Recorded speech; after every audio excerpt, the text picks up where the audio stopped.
Olá, vamos para o nosso terceiro vídeo. Então, já falado um pouquinho mais do nosso início da educação infantil, ali de berçário, depois maternal 1, maternal 2.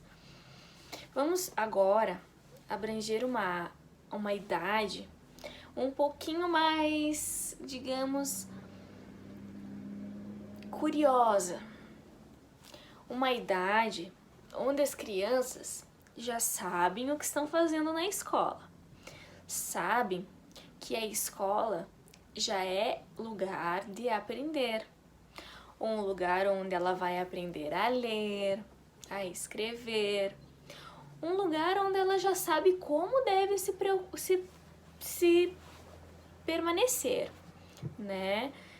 Se comportar. Estamos falando da criança de 5 anos, a criança que está na pré-escola. Como fazer uma aula de pré-escola? Bom, nas aulas presenciais, a tarde de pré-escola tem muitas atividades. Às vezes a gente se vê louca dentro de uma sala de aula com quase 20 alunos, onde a gente não sabe se vai vencer ou não aquele conteúdo, aquelas normas, se a gente vai vencer a BNCC, o currículo. Mas sempre dá. O professor sempre dá um jeito, né? Então, vamos primeiramente comparar como era, como está sendo e como vai ser as aulas. Muito bem. Como era? Professores aí que estão me ouvindo, que estão vendo minhas aulas, meu curso. Professores do pré. Como eram as aulas de vocês? Professora Jéssica, eu chegava com os meus alunos, fazia uma rodinha. Alguns professores fazem oração, outros não. Fazia a chamadinha cantada, outros não. Eu já comecei a fazer a chamada um pouco mais séria, professora. Quem sabe vinha a hora do conto? Quem sabe vinha uma hora um pouco mais livre para eles se ajeitarem? Mas sempre tinha a bendita entrada, rodinha e chamadinha. Pois bem, na minha sala não era diferente. Eu também chegava, arrumava o meu material, deixava eles ajeitando e aí fazíamos uma rodinha no meio da sala de aula com as cadeirinhas. Então eles já sabiam. Eles chegavam já na sala de aula e já iam arrastando as classes. Alguns dias até eu já deixava já arrumado. Mas o que eu mais achava interessante era deixar eles prepararem o momento. Isso é muito válido. Deixar os alunos ajudar a preparar o momento da aula. Não deixar tudo pronto para eles, não. Deixe que eles vão começando a ter esta iniciativa.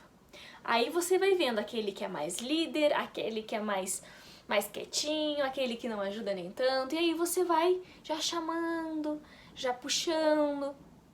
A aprendizagem e a educação já começam aí. Aí tinha toda aquela parte de rodinha, né? Toda aquela parte, quem sabe uma cantoria, quem sabe uma história. E aí começava a nossa sala, aí começava a nossa aula. Aquele diário totalmente preparado. Deixa eu aqui mostrar pra vocês o meu diário do pré. Esse é meu diário do pré. Então, vamos lá. As habilidades estavam todas já feitas. Meu plano de aula, desde o início da semana, já estava feito. E eu só precisava chegar, me encontrar na minha aula e começar.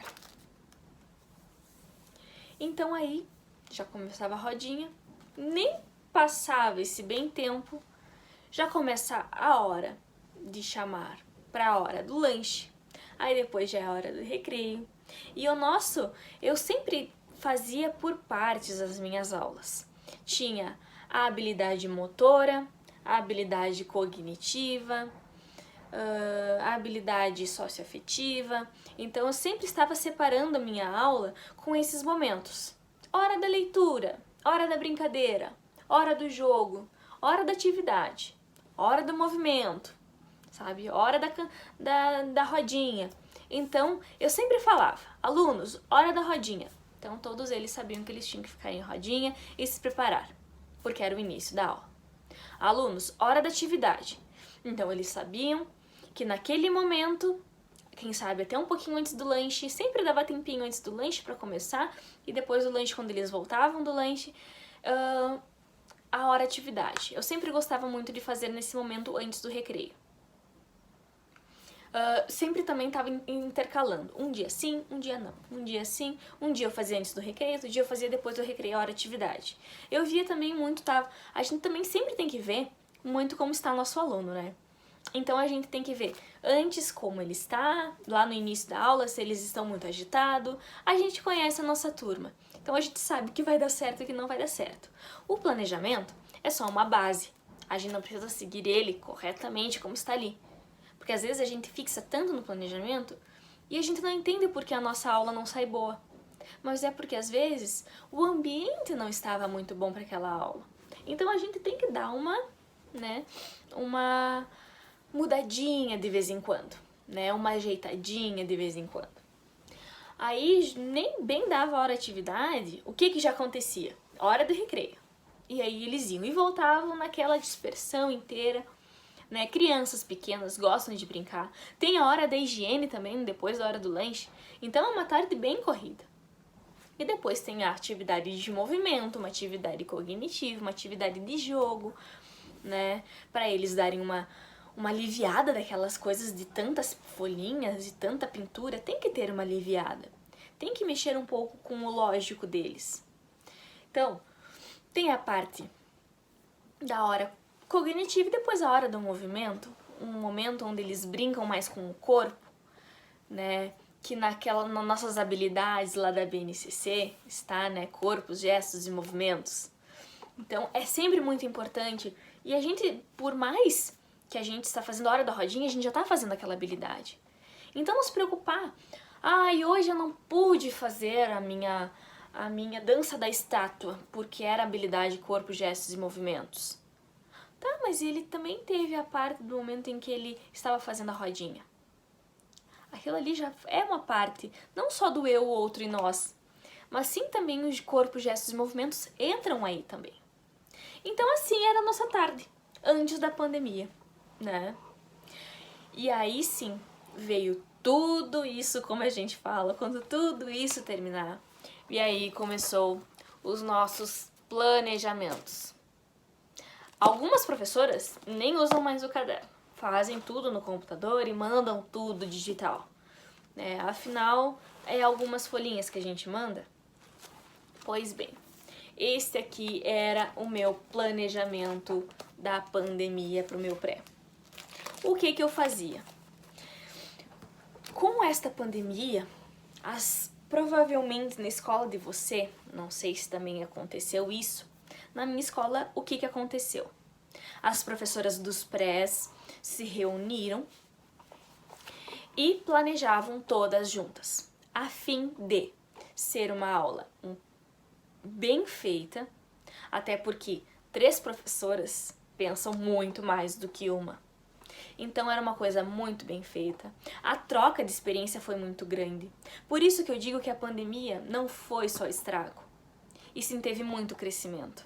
Porque eu tive a oportunidade de conviver com pessoas maravilhosas, de ganhar conhecimento de professoras fantásticas. Teve essa troca de experiência? Teve. Teve uma ajuda? Teve muita ajuda. Então, tudo isso foi muito válido. Então, agora em tempo de pandemia, os professores se juntam para conversar, para passar um pouco mais essas experiências e criar suas aulas para se tornar um ciclo, uma coisa assim que tenha pé e cabeça para todas as turmas juntas e que tudo ocorra bem.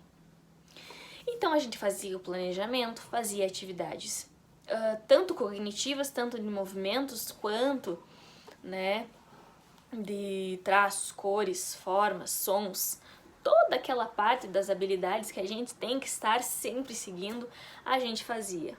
E o mais interessante, o que eu sempre pensei desde o início, qual que era o princípio básico que as escolas sempre pedem, que tem aqueles cursos, né? Não digo cursos, mas aquelas práticas e aqueles projetos que a gente tinha que fazer.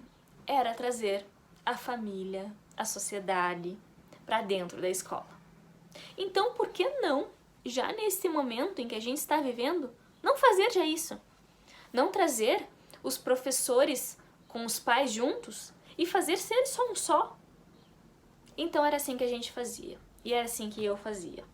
Eu trazia meus planejamentos a fim de que os pais se envolvessem a todo momento.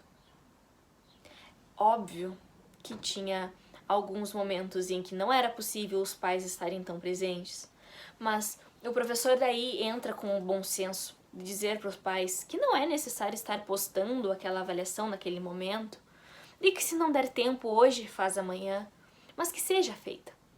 Em que em algum momento o pai esteja ali sentado com o seu filho e esteja participando da escolarização. Eu falei no primeiro vídeo que a escola faz a parte da escolarização e a família que faz a parte da efetiva educação. Quando os dois se complementam, não tem como dar errado. Então, vejo muitas polêmicas colocando de que eu não sou professora, eu não sou pedagoga, por que eu tenho que estar dando aula para o meu filho? Não é que você tenha que dar aula para o seu filho. Você tem que fazer dar uma continuidade para a escolarização, que ele está recebendo de forma remota. Então, às vezes, está recebendo lá um livrinho, o que é muito interessante e o que é muito bom. Uma dica já vai agora. Eu tenho aqui um livro. Eu mesma fiz esse livro, na minha época lá de magistério. O livro da família. Então, eu vou lá, pego meu celular, pego minha câmera e vou contando a história para o meu aluno. E aí eu mando lá no grupo do WhatsApp com os pais, que eu sei que muita gente tem. Papai e mamãe, estou enviando um vídeo abaixo para que você assista com seu filho. Estou contando uma história sobre o livro da família, sobre as diferentes formas de se ter uma família, os diferentes tipos de família. O que eu já estou trabalhando aí?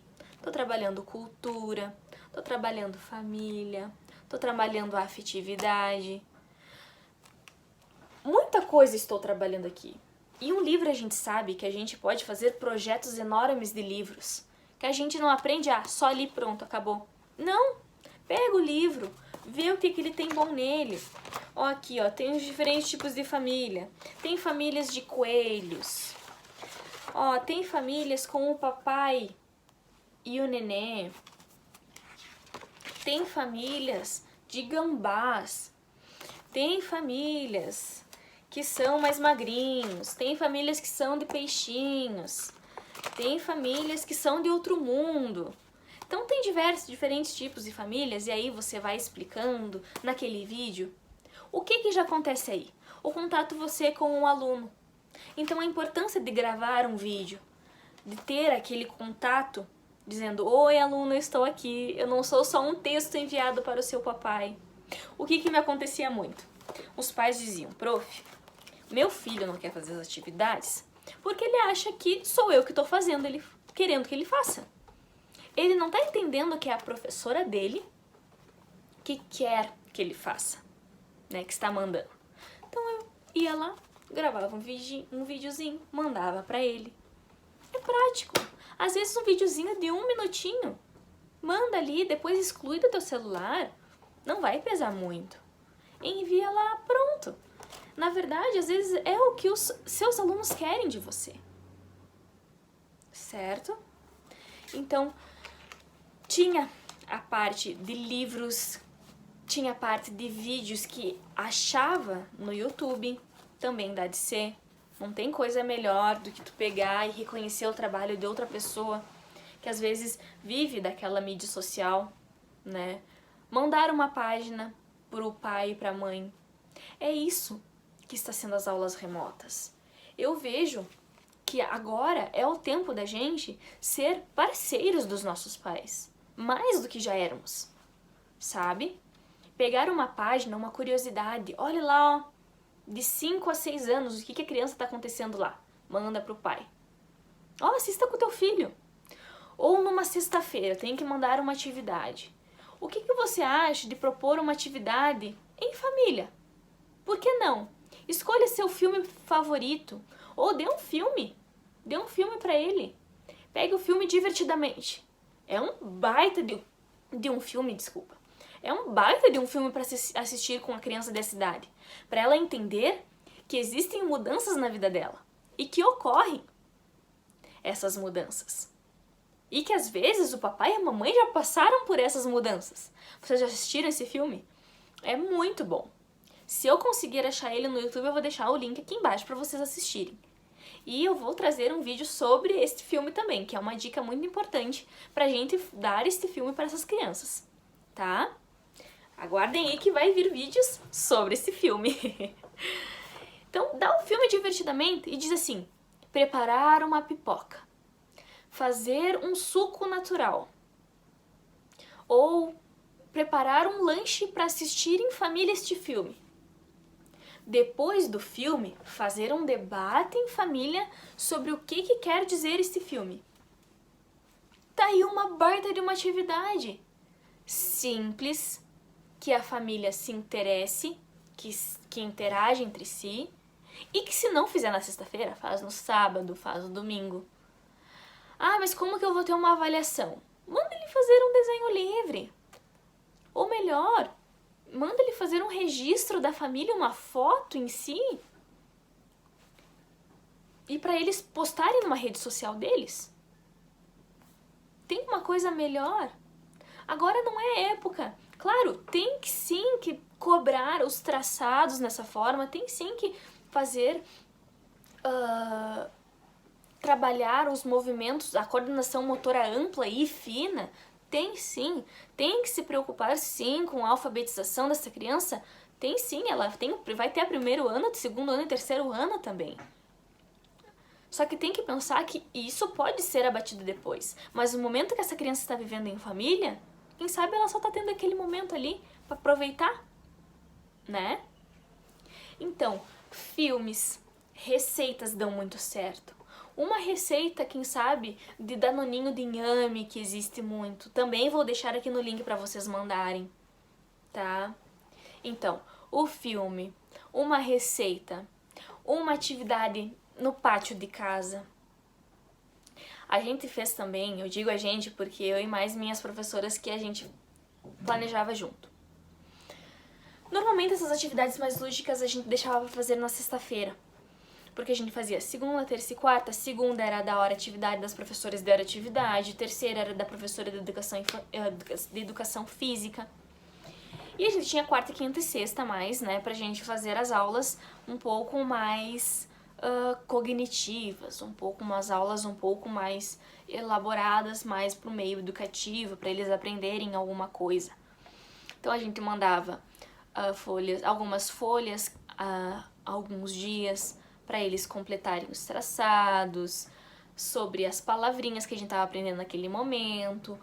A gente fez também o projeto do alfabeto do aluno, então a gente mandou um cartaz enorme para eles fazerem o alfabeto deles, porque é um momento em que a gente está na sala de aula, está fazendo muito essa coisa de traçado, alfabeto, letras, números, né? Então a gente mandava muito isso, mas a gente não esquecia também que ele estava em casa e que às vezes aquela criança precisa estar na escola para estar aprendendo, precisa ter aquele ambiente letrado que às vezes a casa dele não tem.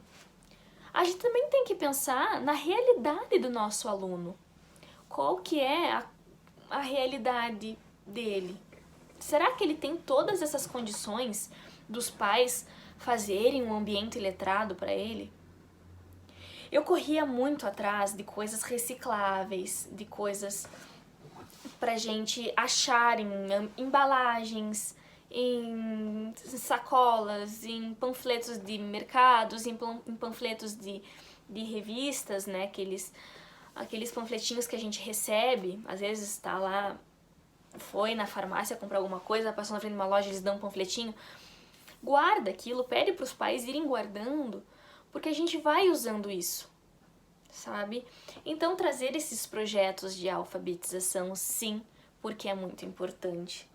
Trazer brincadeiras, trazer pros pais, como eu disse antes, fazer aquela troca de experiência. Ó, pai, aqui ó, trouxe pra vocês agora no grupo, não é pras crianças, é pra vocês lerem. Tá aqui um artigo sobre crianças de 5 a 6 anos. Tá aqui um artigo sobre tá aqui uma página, um link de uma página do Facebook para vocês curtirem, irem acompanhando, porque tem as professoras mandando lá, tem a psicopedagoga mandando, colocando, ó, tem um perfil do Instagram aqui de uma psicopedagoga, vai acompanhando, ela vai falando muito sobre o letramento, sobre a alfabetização, sobre a criança, e é interessante você estar por dentro disso, afinal é seu filho. Então ter essa troca. Agora ficou um ambiente tão amplo, sério, que chega a ser assim, absurdo do que a gente pode estar fazendo e que às vezes a gente não enxerga. Então a gente deve enxergar todas as ferramentas que estão à nossa mão, mesmo que às vezes a gente chega a ficar com medo de usar a tecnologia, usar essas tecnologias, usar essas ferramentas, mas a gente deve colocar a cara para bater e sim usar de todas as formas. Usar os recursos das mídias sociais, os recursos das videoaulas. Por que não, quem sabe, um dia com todo o cuidado possível, né?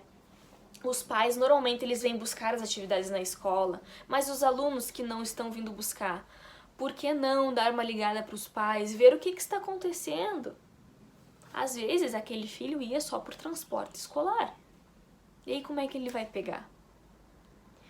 Ver um jeito de tudo isso ser alcançado para o seu aluno. Muitos alunos têm a realidade de não conseguir ter internet em casa. E aí, o que a gente vai fazer? É uma reflexão que eu vou deixar para você, para a gente debater isso lá na nossa aula, na nossa reunião online. Então, fica aí a pergunta. O que eu faço com os alunos em tempo de pandemia que não têm recursos tecnológicos? É uma grande pergunta, certo? E eu espero que vocês pensem, anotem aí, para no dia que a gente marcar esta reunião, que acredito que será semana que vem, responda essa pergunta.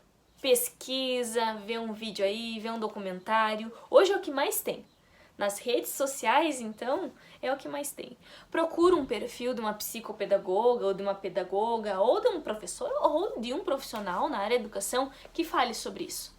Eu quero saber mais sobre sua opinião, porque eu sei que se você está fazendo essa oficina aqui, é porque você tem interesse em debater este tema e procurar mais além, porque esta oficina não te dá diploma nenhum de certificado que você já está preparado para pós-pandemia, tá? E as aulas pós-pandemia? Está voltando, tem alguns decretos que estão vindo sobre as voltas às aulas da educação infantil. E aí, como que vai ser a volta da educação infantil? Muitos professores são contra, outros professores são a favor. Chega a ser meio polêmico a gente colocar a nossa opinião, porque quem sabe a gente não sabe da realidade também do outro professor. Professor de escola pública ou privada, os dois têm diferentes opiniões, porque escola privada depende do aluno estar indo para estar recebendo e afins.